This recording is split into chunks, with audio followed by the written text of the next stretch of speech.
really, but Okay. I don't see anybody in the chat room yet. You know, that's what I miss about the Gun Channel's chat room you can have there. Hey, Rich White, how you doing? Mr. 1% himself. Yeah. Midnight Range, how you doing? I hope he's cooking dinner tonight because I'm starving. Tired on it. Hey, Grim, they're all coming in now. All right, let me get started then. Patrick, welcome from behind enemy lines to Rick's Life as I See It. Shooting with Disabilities, of course. That's what tonight's show is. We talk about guns, shooting with disabilities, politics, anything else that crosses our minds, basically. Also, we answer questions or suggestions from the patrons out there, and you can either put them in the chat or send them to me at rickslifeasiseeit@gmail.com. Also, within 24 hours of this show ending, it will be on Podbean, Stitcher, and iTunes in audio format. There we go. Nifty. Yeah, so far my panel tonight is I've got Wheelchair Warrior. Hello. And I got Night Strike. Yeah. Hey, how's it going?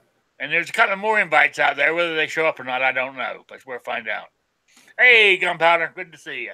But remember, hit or miss Tuesday nights, 9 o'clock. Absolutely. I missed it last night. I fell asleep in the recliner. I didn't wake up to 10:30. So, I tell you, it's been rough having to host the early watch and do hit or miss. Oh, man. Makes for a long day, huh? It does. It does. Yeah. Yeah, I listened to you on early watch. I'd listen to the replay.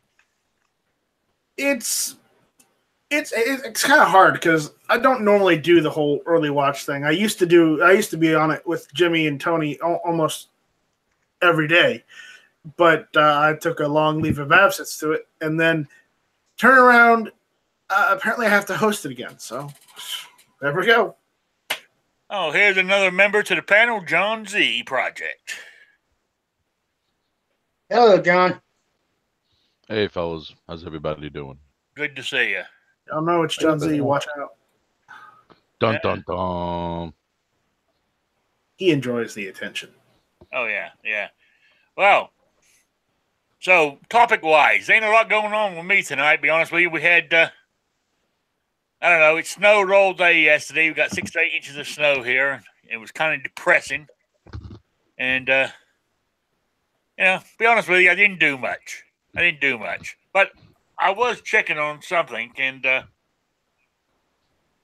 what made me think about it was I happened to glance at a Never Enough Ammo video today, and it brought me up about, these new laws, like here in Rhode Island, I think they're calling them the same down in Florida, those red flag laws or whatever. And Never Enough Ammo has a point to a certain degree, is if you're one of these kind of guys that likes to keep your stuff secret, they are in violation of HIPAA, I feel. Now, maybe me being a foreigner, per se, in my thinking sometimes, because you got to remember, I was raised and lived in England for many, many, many years. Damn foreigners. And when our country. When I was sick, I went to the doctors. I didn't pay a goddamn penny. Now, of course, if you had to have an operation, you went on a waiting list. If it was life-threatening, you got in straight away. And to popular belief, actually, British medical care is some of the best in the world. But, for argument's sake, say you had a hernia, you go on a waiting list. It could be. I heard horror stories where it was up to 2 years you had to wait to get a hernia operation. Now, during that 2 years, they might give you what was the word they used for it, like a trust or something, and medication. They took care of you until the operation, but you had to wait because of the way the system works. Personally, myself, I don't have a problem with that because that's what I was brought up with. And talking about that, like my hip replacement that I'm having here, I'm on a waiting list and I'm in the US of A. So, You know, and I know, and, you know, so Well, I had to wait. I think it was about a year and a half for the VA to do my right hip. you know, so and theoretically, yes, I'm paying an insurance premium. You know, and in England, you actually did pay an insurance premium. What they called it was national health, and it was called national health insurance, and it was based on how much you earned. The more you earned, the more you paid. You know, and I never had a problem with that. Now, like here, it doesn't matter. Here, I mean, I could be working 40 hours a week. Next week, my boss cuts you down. Well, I'm not working now, but cut you down to 30 hours. You're still paying the same amount for your premium. It sucks. You know? So, Welcome to America. Yeah. Welcome to the land of the, home of the, was it home of the brave and all that good stuff? Yeah. Land of the free and home of the brave. That's right. That's right. And don't get me wrong. I mean, I said I've been all over the world. Not trying to brag, but I'm a military brat, so my father got stationed all kinds of places, all over Europe, Far East, and all that kind of stuff. And the one thing that's the common denominator amongst the rest of the world is you go next to an American consulate or an American embassy, there is people lining up around the block trying to get visas to get here. So, this is still, even with all its ups and downs and the troubles we're going through right now, this is still one of the best countries in the world to come to. Oh, yeah. There we go. Yeah, actually, that is what I say about France. France is a beautiful country. It's a shame the French are there. Mm-hmm. You know? England's a nice country too, but it's too bad the Queen's cleanless there, Hey. She's the longest living monarch. I heard something earlier today about the Queen. She carries a clear umbrella so that it matches all of her clothes. I heard she's the only unpitted prune.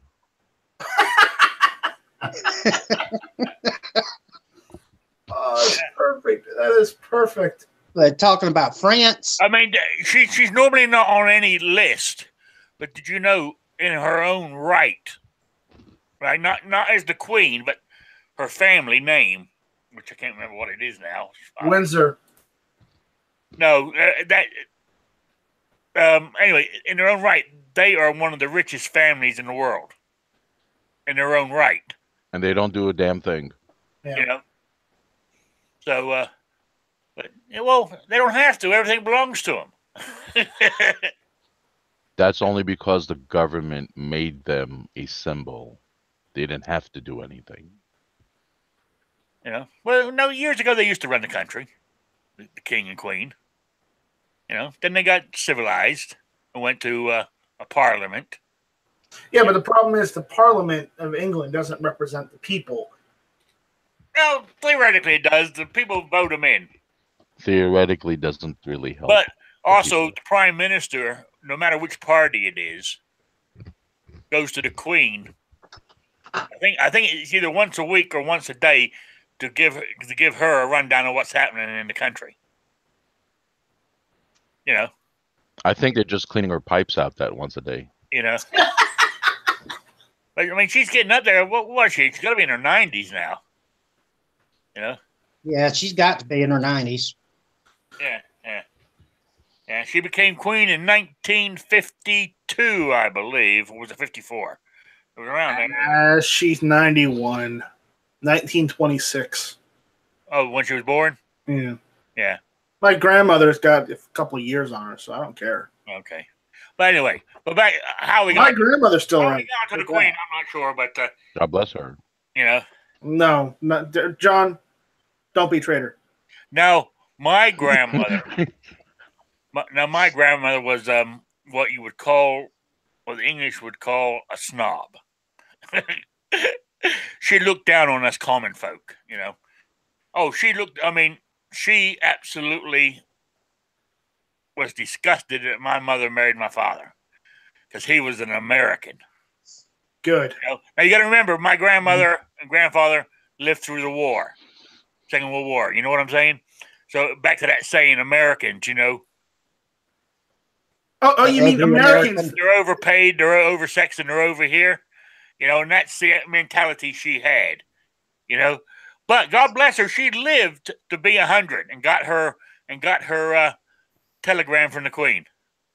Did you remind her that America saved her country from being wiped out by the Nazis? Well, my father used to rub that into her face all the time. They used to fight like cats and dogs all the time.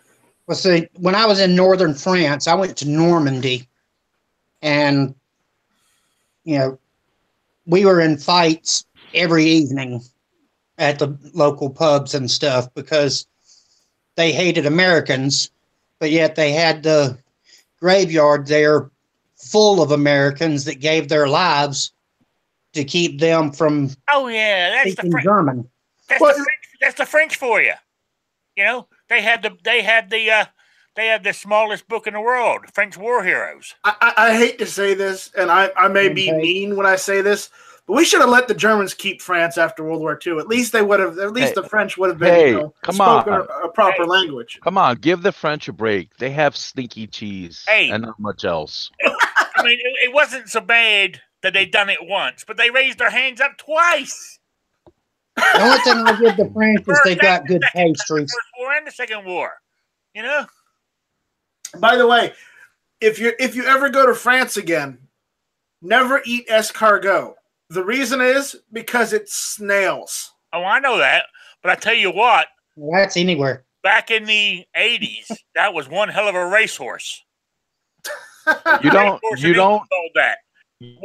have to go to France to eat snails. You can just pick your nose here. Yeah. There's no difference. Wow, John. Wow, that's harsh. Have you seen them? They're disgusting. Yeah, she did serve in the Second World War there, Patrick. She served as the car mechanic or truck mechanic. The Queen? Yeah. Well, at least she did something for a little bit. Yeah. She was a truck mechanic and truck driver. Or as they call it, or as they say in England, she was a lorry driver. So there you go. I'm impressed. Anyway, back to what I was talking about, the HIPAA law, how this all started. Let's get back on track here. Now, back to where I was going with this is personally myself. I mean, hey, I broadcast what's going on in my health right here over YouTube, for Christ's sakes. So I haven't hid anything from the U.S. government that, they want to know about me, all they do is listen to me on YouTube. So them seeing my health information doesn't bother me personally, but I can imagine it might bother some people. The way I look at it, if you got nothing to hide, what difference does it make? What difference does it make? The only issues I have with it is, with the new NICS program that they're trying to push through. If you've ever taken any type of antidepressant or you have PTSD or anything that they can use to say that you are mentally deficient, they can keep you from being able to exercise your Second Amendment rights. Yes. Now, yes, I agree with that side. I mean, that I agree with for those sort of like PSD, or even if you have just a diagnosed, say you get, some people get divorced, go into the depression, and the doctor might issue a Prozac for them for a couple of months to get them through it. Then once they're up and off, they're off it and they're on their way again. That would go against them under this new mix. Now, I agree with that part, that shouldn't be taken into account. So I guess in the way, I can't have my cake and eat it too, can I? No. So fuck them. They can't have my HIPAA info. Fuck them. They can't. Oh, damn it. Doing a 102 again. Must be because Night Strike's in the room. I didn't even say anything this time. I know you didn't. That's the best part. I want to apologize to everybody out there for me doing that. And I want to apologize for last Saturday's show. Got a bit out of hand with the 102s. Yeah, sorry about that. You know, That show was good. That was definitely a 103 or a 104 show. Yeah, but so I see. I mean, yeah, you're right. So we do. I mean, yeah, I can understand what you're saying there. So yes, they don't need to know that information. Yeah, if a person is committed because they're a threat to themselves or to someone else, that's something that they need to know. Yes. But a person that has PTSD that they don't need to is not a threat. Yeah, they don't need to know that. That's none of their business. There's definitely got to be recourse against the medical individuals who release information like in that way. Yeah, see, that's where the problem is. They haven't sorted. They just want to be able to grab the information and use it any way they want, which is not right. The medical providers, that's what the word I was looking for. Yeah. Well, I'm still fighting for my concealed carry permit because they sent back saying that I'd been turned down for it because of drug use. Drug use? Yeah. And I've never been arrested for any kind of drug use or anything of that nature. So the only thing I can figure is communication between myself and my VA doctors, where one of my doctors recommended that I use marijuana for pain. But you can buy guns, right? Yeah, I can buy. I just can't. So I mean, I don't have my permit yet. Well, what I'm saying is, if the doctor said you could use marijuana, that would and you did, that would also ban you from buying guns. Right. So I mean, there's no proof that I did or didn't. So I mean, there was no reason to. No, you're right. Say no. There's got to be a lawyer you can go to regarding that, so you could sue the doctors as well as the whatever agency it is that refused it to you based on that, because first of all, they accepted information that wasn't true, and your doctor provided information probably the wrong way. Yeah. They produced it negatively against you when it shouldn't have been. Yeah, I've got an attorney working on it. He's doing it for free. He's my best friend's son. Awesome. And he's got the paperwork all ready, and he said it's just a matter of him getting in there to meet up with whoever it is over the county to get it taken care of. So that's not right. You should. Someone in the county needs to be held. Also, you need to sue their asses too. Whoever accepted that information. Yeah, because I mean it's. Yeah. There's. Real quick, just want to answer in that range. Yeah, but the 4473 is a federal form. So even if you're using it by the state and you check yes, you've got to be denied because it's a federal law. Under federal law, it's still an illegal substance. Yep. And, if I had an arrest, in the last 10 years for, marijuana use or cocaine or anything, okay, I understand. But, even when I did smoke pot back in high school, I never got busted for it. So there's nothing on my record, period. Yeah.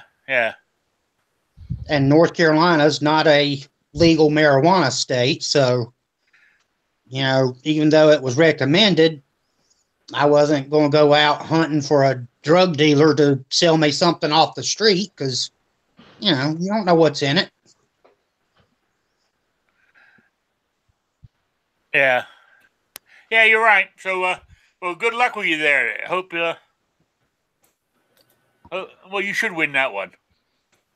Yeah, it's just going to take a little bit of time. Yeah, and that sucks. Yeah. And they'll probably charge me another $94. Yeah. I'm sorry. Say again, John. That's what happens when you throw government into the mix. Everything takes way longer than it should. Yeah, Yep. I still don't have my concealed carry permit, and I did everything they've asked for. I've given them all the information. I sent everything in. Will you have it by Tulsa? I don't know if I will or not. So I may have to be very buddy with someone who's armed when I'm at Tulsa. Just saying. I feel you. Totally. I'm figuring they're probably going to end up charging me another $94 for the permit. Oh, yeah? They shouldn't, seeing as, it was a false reason for turning it down. But they probably will. Yeah, because it's I mean, like everyone I've done, it's a non-refundable fee. Yep. Yeah, bastards. Oh, there it. Ah. That wasn't me. That wasn't me. Oh, I'm getting. He meant to say jerks. I'm blaming it. I'm getting tired. Shall not be night striked. Yeah. Shall not be striked. Yeah. So, there we go. Phoenix said, "It's all good. Midnight will be denied his next gun purchase due to failure to bake cookies." That's right. Or maybe he's just baking the right kind of cookies. Yeah. Midnight Range deserves that. Now, he hasn't baked us any cookies lately. Yeah. Now, talking about HIPAA, well, I mean, think about it, like Rhode Island here. They made me. Technically, no, they didn't make me. But if I wanted a gun permit, I had to do it. So, is it made me, or did I do it on my own free will? I had to. There's 9 rehabs in the state of Rhode Island for drug or alcohol abuse, and I had to sign 9 releases so they could contact those 9 places to find out if I had ever been in there.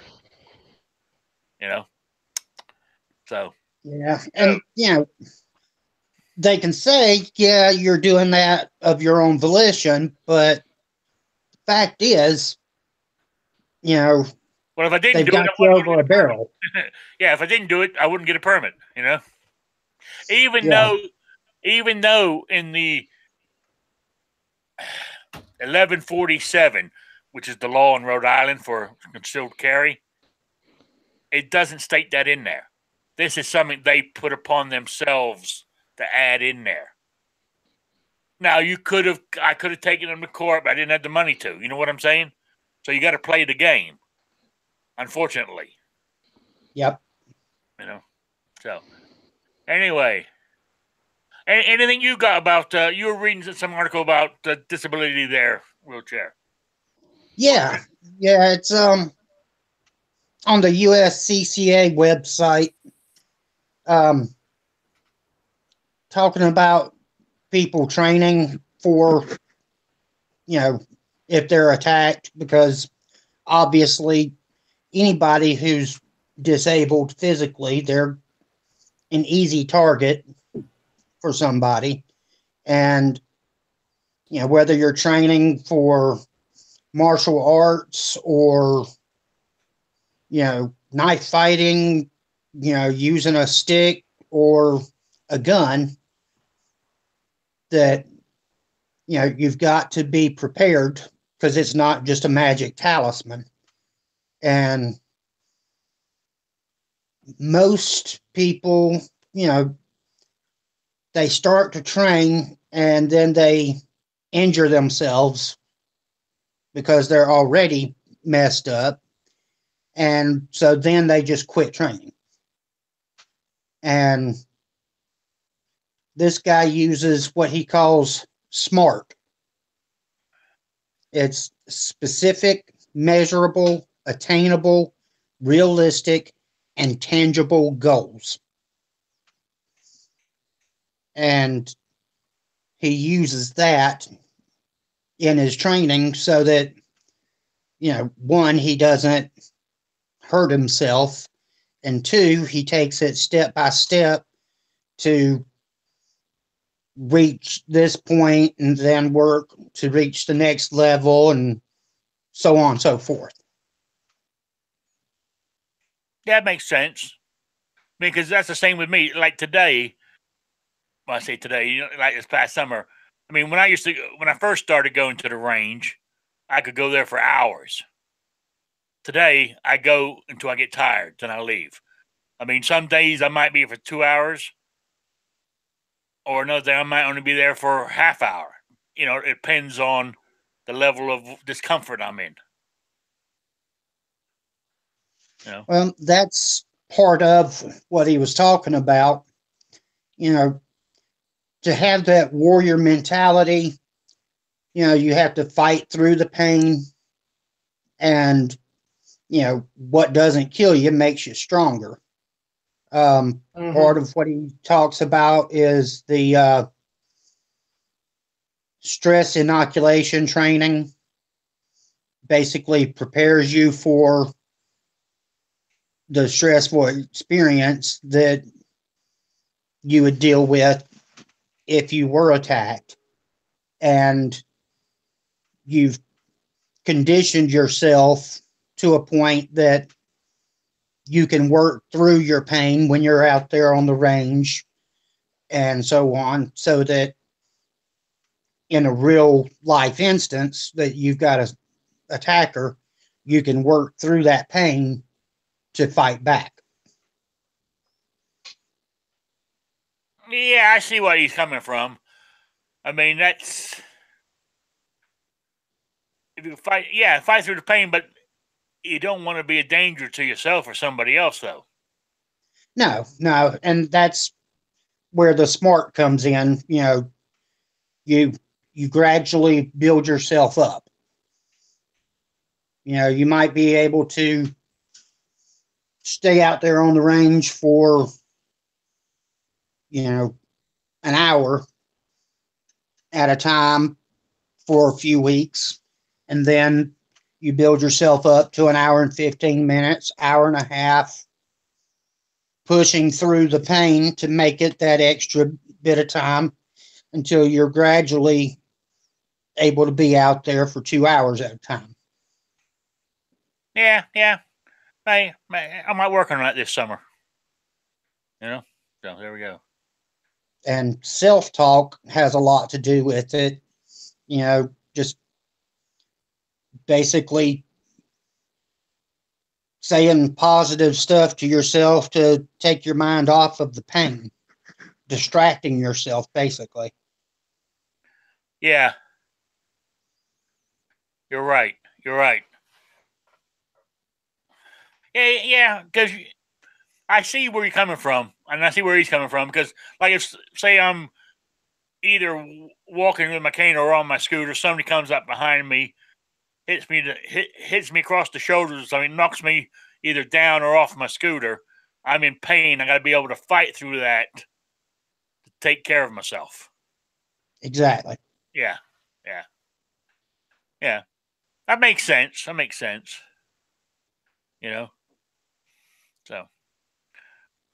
So something I need to work on. I think even able-bodied people need to work on, being able to work through not just the mental cloud that's going to happen, but if somebody's attacking you, you're going to be in pain. And so you've got to work your way through that and know that you can work your way through it so that when something does happen, you're prepared.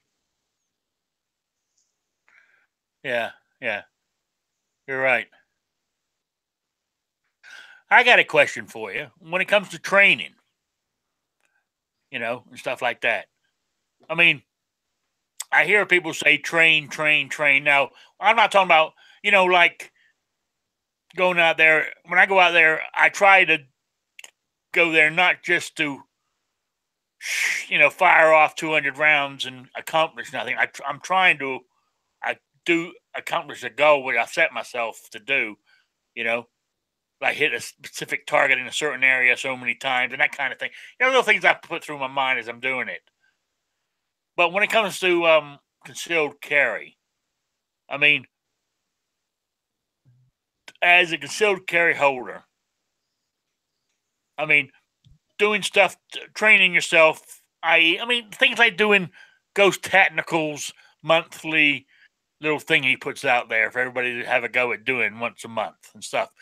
Doing that kind of thing. But I mean, do you really, really need sort of like the,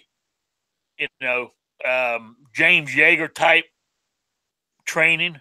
I don't To be a know that you need to be a proficient concealed carry holder. I don't believe you need a James Yeager type training. I do think that for most people, some sort of training is really truly needed. I've got military training in my background, and a lot of the 4 phases that I was talking about a while ago, I've done this stuff. And so now it's just a matter of making myself go through it again and reconditioning myself to the way I used to be. Yeah. I'm not saying go to the gun store, buy a gun, take your CCW class, and that's it. You're ready to go. No, first off, for hell a year, I used to have shooting lessons. You know what I'm saying? For the first year, learning how to shoot properly, and in with that was how to use gun safety and all this kind of stuff. Then I've done some other courses to do with CCW, but nothing where I'm rolling around in the dirt and all this kind of stuff. You know what I'm saying? Yeah. I think Jaeger's classes tend to be a little extreme. But at the same time, when I'm out at the range, not every time, but probably once every 2 or 3 trips to the range, I drop myself out of the chair and I do the rolling around in the dirt, and because I know that most likely I'll have to fight from the ground. Yes. Yeah. Oh, I agree with you. I mean, to me, my biggest fear right now is getting in and out of my truck. That's when I'm at my most vulnerable, because I got one hand, I got this strap on my door that goes around the door frame that I hold on to pull myself up. I use one of those. They were advertised on TV. It's a steel bar that goes in that hook, that thing on the side of your door, what it locks to. Put it. Yeah. So I'm pulling and pushing, to get myself up into the truck. So somebody got me then, I'm screwed. You know what I'm saying? So. Yeah. And, that's when you're getting in and out of your vehicle for anybody, that's when you're most vulnerable. Yeah. But, in your situation, you'll be putting your scooter on the back of the car, and then you'll have to go from the back of the car to the car door and then work your way into the car. So that's the time where, it would almost behoove you to just drop to the ground and fight from there. Oh, yeah. Yeah, yeah. Now I do now, like when I'm, when I get to when I pull up in the parking lot. I mean, I always first thing I do is lock my door as soon as I get in my truck. I don't know if you're meant to or not, but I always do. I don't want somebody opening the door on me. You know. Right. But once I get to the parking lot, I look around before I even get out. You know. I mean, you never know. I mean, I'm in a little town here, but I always look around, see who's around or whatever, and I do the same thing before I get in. I look around to make sure that there's nothing there that that looks suspicious to me. If there is, like a few weeks ago, I wanted to get in, and there was two guys sitting in the car a couple of rows over, and I saw them there, and I just fiddled around my truck, around my scooter and stuff, until they left. They more likely were having at lunch or just sitting there bullshitting or on their cell phones. I don't know what they were doing. But I waited till they left before I made the attempt to get into my truck. That's the kind of things I do today. Yeah, and situational awareness is, a lot more of a deterrent than what a lot of people realize. If you're focusing on what all's around you, then those people are not going to be as likely to attack you because they want to sneak up on somebody, attack, and then move on. Yes. They don't want somebody that's aware of their surroundings, that they can't just jump them, get what they want, and go. Yes, yeah. But you're right, though. I think if I'm attacked, I'll be doing it from the ground, too. Because either I'm going to be knocked off of my scooter, or if I'm walking with my cane, on good days I can walk a little bit. Like I'll walk from the handicap parking spot into Walmart and use one of their scooters on a good day. Yeah, if you can find one that's got battery power. Yeah, you've been there, huh? Yeah. Yeah, but you know what I'm saying? If somebody sort of hit me or kicked my cane out from under me, I'm going to go down. So I need to, when the ground dries up a little bit, I need to start practicing shooting from the ground. Drawing and shooting. Yes. So yeah, that's been, especially with me using that lap bag primarily. At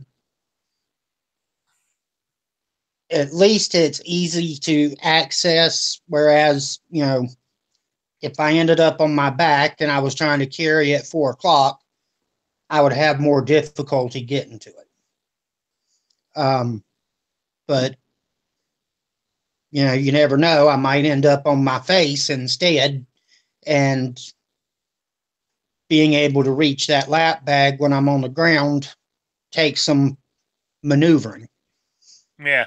And if you've got somebody on top of you, you've got to be sure that you can actually get to where you've got it and be able to draw it and fight through. Yeah. Oh, sorry. So I'm just reading. I'm reading the chat here.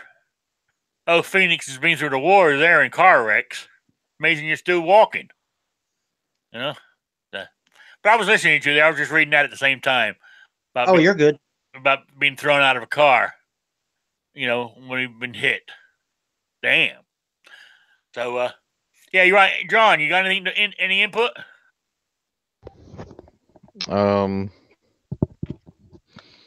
Nothing specific. No? No, I think wheelchair covered most of it. Yeah. Unfortunately for people with disabilities, his situation is not all too different from other people that are limited in some way. Not in their physical nature, but in the way they have to deal with other individuals or government. Yeah, yeah. But I mean, like I know that you being stuck in New York and New York City, and the gun control there is unbelievable. Well, I mean, does New York City allow you to carry any kind of weapon, of anything, like a knife or a baton or anything? No, That you can sucks. carry a toothpick, but you guys already know I carry a sharpened pencil. Yeah, yeah. Yeah. So, but I But mean, don't tell anybody. Shh. but I mean, So what John Z is telling everyone that his real name is John Wick. yeah. But no, No, it's John number 2. I mean, are you in the habit of doing like we're doing, sexual awareness checking before you All get the out and time. get back into the car? Well, that I'm doing that, but that also comes from my job training, in the prison system. Yeah, yeah. So you definitely got to be aware of your surroundings, and also you hear stories all the time of things happening over here. Guys, running around with their coats and their birthday suits, exposing themselves to people, and there's a big homeless problem in New York, and they I've never can be understood very that. dangerous. They can be very dangerous at times. Well, I mean, New York keeps building shit that's so goddamn expensive, no normal person could afford it. So eventually, the people who are already having a hard time, people, jerk offs are willing to pay the price, and they force the prices to go up. And there's always people out there that just have money just flowing out of their behind. Oh And yeah, then you have those people who are not as fortunate. yeah, yeah. I had to. There was when I was working in this meat shop, there was a kid there who he worked with us during all through high school and college, and he went off to New York to be a working the stock market. And he got himself an apartment. I mean, he got a great job paying him thousands and thousands, and his rent was thousands and thousands. You know what I'm saying? Yeah. And that's what I'm saying. He's willing to pay the price to live near his job. So they know they're going to get that kind of money out of those kind of people. So it makes Right. it I mean, harder for and the you're always going to have dumbasses who somehow, people are young. They're getting all this money in their salaries, and all they know is spend, spend, spend. Yeah. Oh yeah.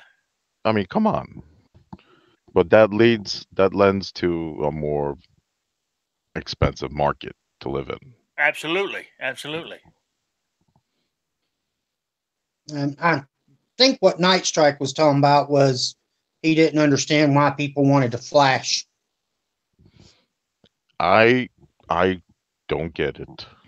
Yeah. I'm as dumb to it as anybody else.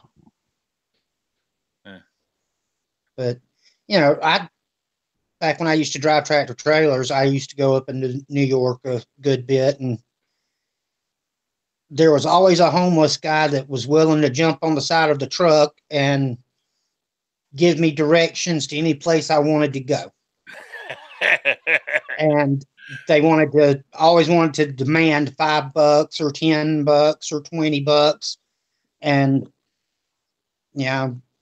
hopefully the statute of limitations has run out on it. But, I used a stun gun to get one guy off the side of my truck because he would not get off the truck. You wouldn't take no for an answer, huh? Yeah. Nope. And at some point it becomes dangerous, and you have to protect yourself. Yep. Yeah. Because when people get desperate, they get desperate. Oh yeah. Yep. So. It was it's like the little stun gun I sell is 25,000 volts, and yeah, he was off the truck real quick. I wonder why. Night Strike lit out on us. So he said he was working on his gun tubes. Yes, that's it. I couldn't think of the word there for a minute. Yeah. All right. So. Oh, thanks, Black Cat. I can continue now that you're back, huh? All right. Whose birthday is it? Oh, Russ. Oh, it is? Yeah, Russ Russ? Carr Big Bore. Yes, sir. I was Yeah. talking to him this afternoon. He never mentioned it. Well, happy birthday, Russ. Yeah, happy birthday, Russ. Happy birthday to you. Midnight. Wheelchair. John Z still has the stun gun scars from that episode. That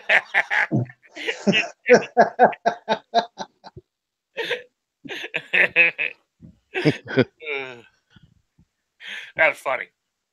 I'll tell you what, though, these little stun guns, they're really small and you know, even as a deterrent, you hit that button on them and it's clack, clack, clack, clack, clack. I mean, it's loud. I wouldn't mess with somebody if they triggered it in front of me. No, you're right. It is absolutely loud. No, it's nobody's birthday. You said birthday suit, John. That's where he got it from. It is Russ's birthday. Oh, What are you talking about? Richard White's birthday tomorrow. Oh, happy birthday, Rich. Yeah. Happy Thanks birthday, for spoiling 1%. the surprise. Now, what are we going to do tomorrow? Yeah. Yeah. So, happy birthday, 1%. Ah, Sean's in the house. Good to see you. Hey, Sean. Yeah. So, yeah. So,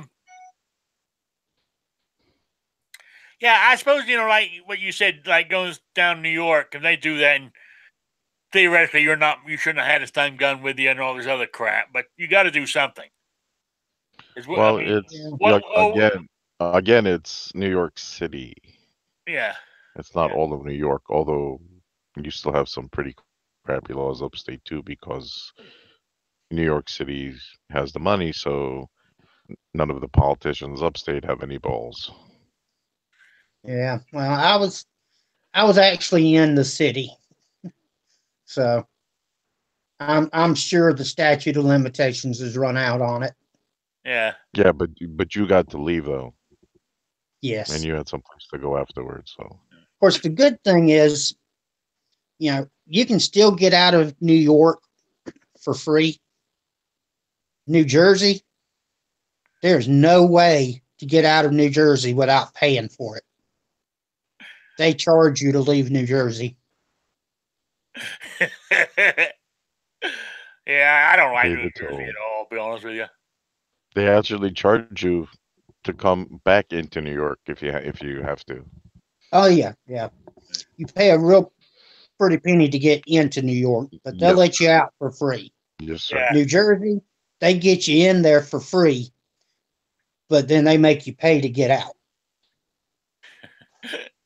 The only place I've ever been willing to pay to get out of was New Jersey. And you were glad you had the money to get at. Oh yes, I would have paid 200% interest if I needed to get out of there. Yeah, yeah. Although I do miss the good bagels up there. Hey, does New Jersey still have that stupid law where is it New Jersey where you can't fill your own gas tank up? Yeah. Is it New Jersey? Yep. Yeah. Yep. Everything's pumped for you. Now, I'll be honest with you. Yep.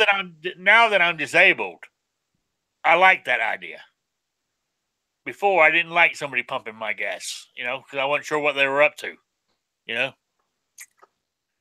But we have one gas station here in town.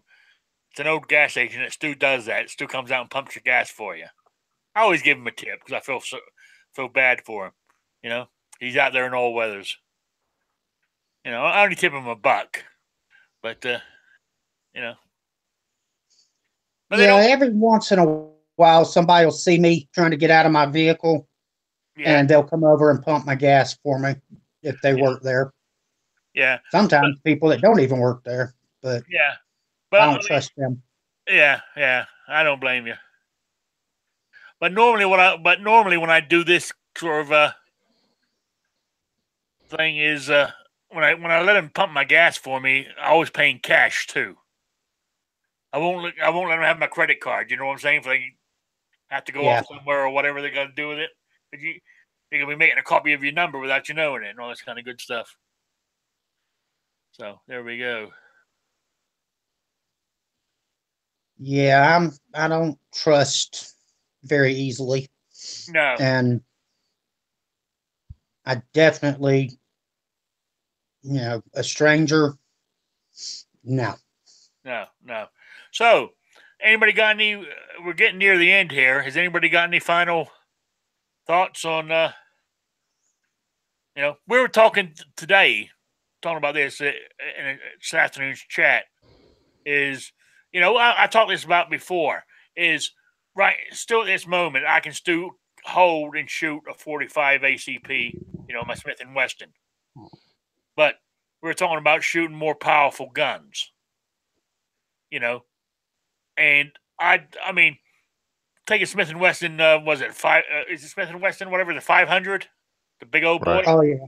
I would more likely be able to hold it to shoot 1 or 2 rounds, but I would imagine my arthritic canes. That's about all it'd be able to take. It only take one shot. I mean, to be done. are you shooting it? Are you shooting it with buying it, or just shooting it just for the sake of using somebody else's firearm? Using somebody else's firearm. If I was shooting one. I mean, if your hand doesn't bother you, because you're still shooting with your right hand now.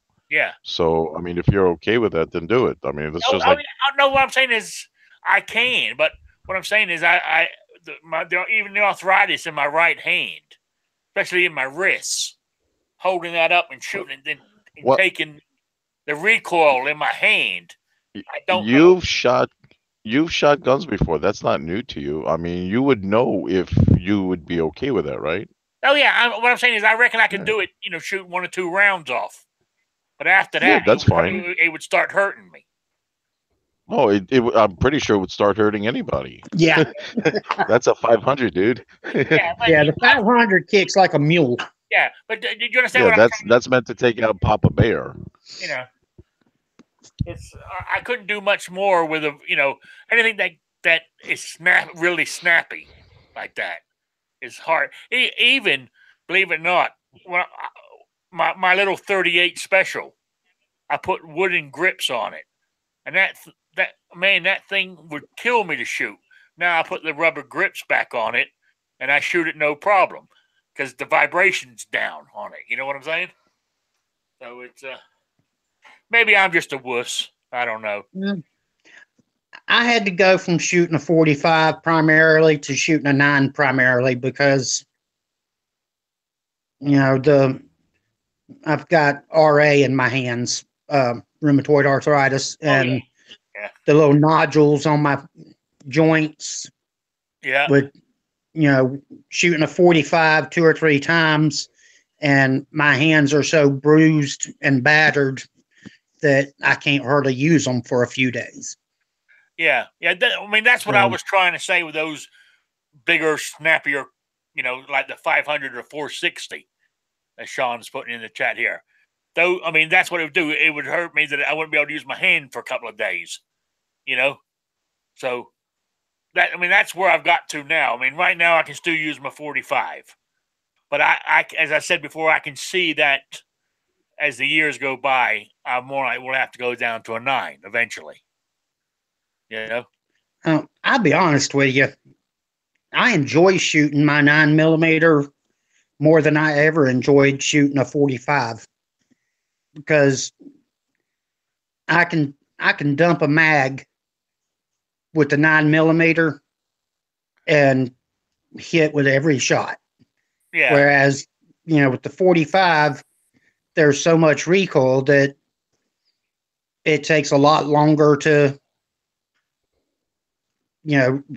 gain your target back and then fire off that next shot. And You know, I was against 9mm for years. And I shot somebody else's, and I was like, hey, this ain't so bad. And since then, you know, I got my own, and I won't go back. Oh, yeah. I mean, I always joke around, too. I mean, I got a 9mm. I got that Italian Beretta trade-in, that 92, was it F? Oh, yeah. You know, it's a great little gun. I mean, it's 9mm. I mean, beautiful shooter. And I shoot it quite well, actually. So I understand where you're coming from there.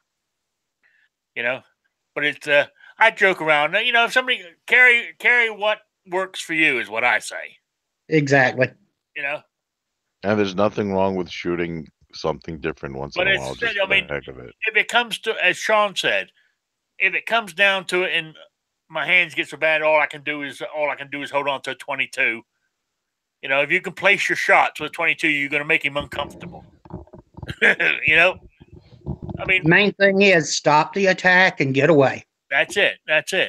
So that's what it's about. So you can do that with a 22. Any last comments there, John? Any plugs or anything? I'll just check out Never Enough Ammo's chat coming up. I think that's the next one coming up, right? And next one, Clover? Yeah, Clover's coming up at 8. Clover, that's right. Clover, then Never Enough Ammo, I believe. Yes, sir. Yes. So, and don't forget to check out the John Z Project. You never know what he's up to. So, there you go. What's that crazy guy up to now? Yeah. Yeah. 1 minute. Don't forget Night Strike. You know, 1 minute. Oh, we can't forget Night Strike. Yeah. So, anything, and Wheelchair Warrior, how's your channel coming along? I've been having some problems with recording videos. I can go live, but I can't seem to record. So I'm probably going to have to get with Clover and let him talk me through some stuff, because I'm way behind on putting out content, but I just having a really difficult time getting the recordings done. Are you talking about on your phone or on the computer? On the phone. I don't know how to do it on the computer. Message me later if you don't get a chance to discuss Clover tonight, okay? Okay, cool. Yeah. I mean, also, be honest, I was saying this on Saturday. I've got to the point where I do 2 shows a week. I join a lot of chats during the week. I haven't actually put any content out for a while. This becomes addictive, doing these live chats and interacting with you guys and the chat on the sidebar there. You know what I'm saying? Yeah, and I love joining in with other people, but it doesn't show up as content on my channel. So yes, people go to my channel and they see, those first 6 or 8 videos, and that's it. Thanks to Live Moo. I appreciate the comment there. I'm glad you guys like listening, even though I ramble on a lot of times about nothing. So anyway, I'm going to let you guys go because Clover is just about ready to start. So I'm going to wind this one up for the live chat. Thank you all for showing up. And we'll see you here next week. And I'll see you here on Saturday at 3 p.m. Eastern Time. Thanks a lot, guys. Bye, Felicia Striker.